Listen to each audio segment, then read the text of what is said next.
ধর্মনগরে এই যে দুর্বৃত্তায়নের সঙ্গে যুক্ত আক্রমণকারী যারা, তাদের প্রত্যেকের ভিডিও ফুটেজ পুলিশের কাছে আছে। পুলিশের অফিসাররা সামনে ছিলেন।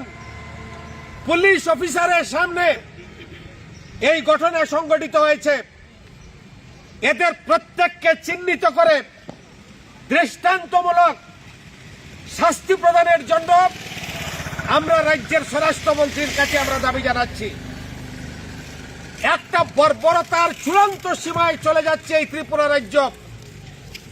সমস্ত বিরোধী রাজনৈতিক দলের উপর আক্রমণ, শুধু সিপিআইএম না, আমাদের পার্টি অফিসে আক্রমণের কিছু 1 ঘন্টা আগে আরেকটা রাজনৈতিক দল, সেই রাজনৈতিক দলের অফিসে আগুন দেওয়ার পর সেই অফিসকে আক্রান্ত করা হয়েছে।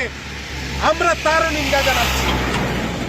এই জায়গায় দাঁড়িয়ে আজকের বিক্ষোভ মিছিল থেকে আমরা বলতে চাই, এই ধরনের বর্বর যারা বর্বরচিত আক্রমণ সংঘটিত করেছে তাদের বিরুদ্ধে এই রাজ্যের প্রশাসন যাতে যথোপযুক্ত কঠোর ব্যবস্থা গ্রহণ করে।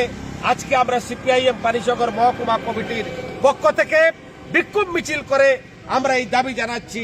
এই বার্তাটা আমরা রাজ্যের মাননীয় মুখ্যমন্ত্রীর কাছে বলতে চাই, এই রাজ্যে এই বর্বরতাকে আপনি বন্ধ করুন, নতুবা এই রাজ্যের গোটা রাজ্যের আপামর জনগণ এই আপনাদের এই কদর্য যে চেহারাকে আরো বেশি উন্মোচিত করে আপনাদের বিরুদ্ধে রাজপথে নেমে আপনাদের বিরুদ্ধে গণতান্ত্রিক পদ্ধতিতে আগামী দিনে লড়াইকে আরো দুর্বার করবেন।